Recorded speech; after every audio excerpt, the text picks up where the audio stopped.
Bon, l'intelligence artificielle, on en entend parler absolument partout. C'est la grande révolution en cours. Mais la vraie question, ce n'est plus de savoir si ça va tout changer. Ça, c'est acté.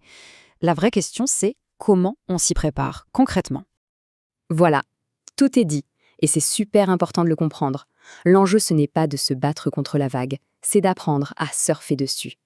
Il faut faire partie de ceux qui maîtrisent l'outil, parce que c'est une course, et personne n'a envie de rester sur le carreau. Et pourtant, regardez-moi ce chiffre, 57%. Ça veut dire que plus d'un dirigeant sur deux navigue complètement à vue. On sent bien le décalage là, non? Cette espèce de tension entre la vitesse folle de la technologie et la lenteur des entreprises à s'adapter. Alors concrètement, sur le terrain, ça donne quoi? Prenez n'importe quel patron de PME. Sa journée, c'est juste une course folle, une avalanche de mails, la traque permanente des marges, et puis toutes ces tâches répétitives, la paperasse, les factures, les notes de frais. L'IA, elle, pourrait automatiser une bonne partie de tout ça. Mais franchement, qui a le temps de se pencher là-dessus quand on a déjà la tête sous l'eau? Et c'est là qu'on voit la promesse. C'est ça qui motive les entreprises à vouloir bouger. On ne parle pas de technologie pour faire joli. On parle de résultats très, très concrets. Jusqu'à 30% d'efficacité en plus. C'est juste énorme. C'est le genre de chiffre qui peut complètement changer la donne pour une boîte. Ok, pour bien saisir à quel point l'impact de l'IA est profond, il faut aller voir dans la salle des machines de l'entreprise. C'est-à-dire sa chaîne de valeur. Alors, la chaîne de valeur, qu'est-ce que c'est? En gros, c'est simplement toutes les étapes qui permettent de transformer une idée ou une matière première en un produit ou un service qu'on livre au client. Logique. Et chaque maillon de cette chaîne doit, en théorie, ajouter de la valeur. Et c'est là, justement, que tout bascule. Parce que l'IA, elle ne vient pas juste mettre un peu d'huile dans les rouages. Non, elle est en train de réinventer toute la chaîne, du début à la fin.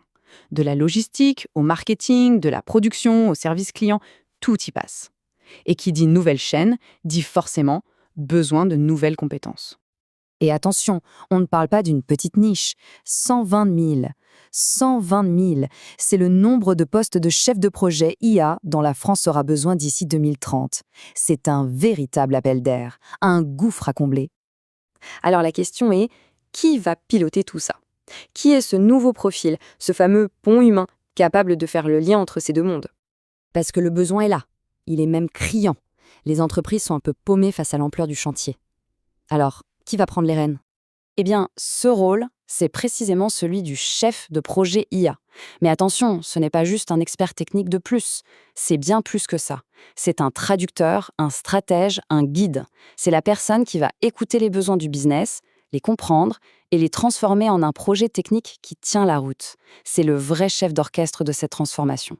Et pour être ce chef d'orchestre, il faut une triple compétence. D'abord, maîtriser l'écosystème de l'IA pour pouvoir parler aux développeurs. Ensuite, avoir une vision business très claire pour que la solution réponde à un vrai besoin. Et enfin, et c'est crucial, savoir coordonner des équipes très différentes. C'est un vrai jongleur. Bon, d'accord, le portrait robot est assez clair. Mais la question c'est, où est-ce qu'on trouve ces perles rares?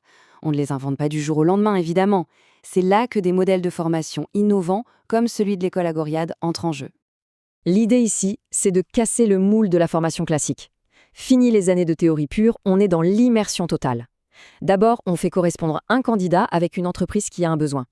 Ensuite, signature d'un contrat d'alternance et hop, un bootcamp intensif de 5 semaines pour acquérir les bases solides.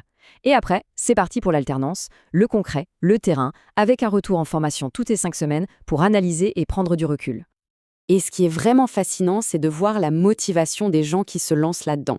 Écoutez cette phrase, elle vient d'un vrai CV, construire des ponts entre les humains et les technologies. Franchement, tout est dit. On n'est pas juste dans la technique, il y a une vraie quête de sens derrière. Et du côté de l'entreprise alors, pourquoi c'est intéressant? Eh bien, c'est un pari à risque quasi nul. Pour l'apprenant, la formation est gratuite. Pour l'entreprise, le risque financier est super limité. Il y a même des aides qui peuvent couvrir une bonne partie des coûts. Et surtout, c'est l'école qui fait tout le boulot de sélection et de formation en amont. L'entreprise récupère un profil déjà prêt à l'emploi. On voit bien comment la boucle est bouclée. C'est une réponse très pragmatique à un problème qui, lui, est très complexe. Voilà, l'image est parfaite. D'un côté, le problème, le dirigeant d'entreprise complètement débordé, et de l'autre, la solution, la professionnelle formée, prête à prendre les choses en main.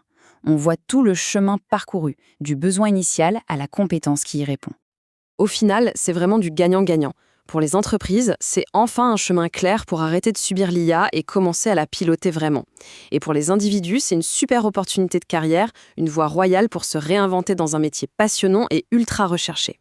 Ce qu'il faut vraiment retenir, c'est ça. Le point crucial n'est pas forcément de devenir un expert du code.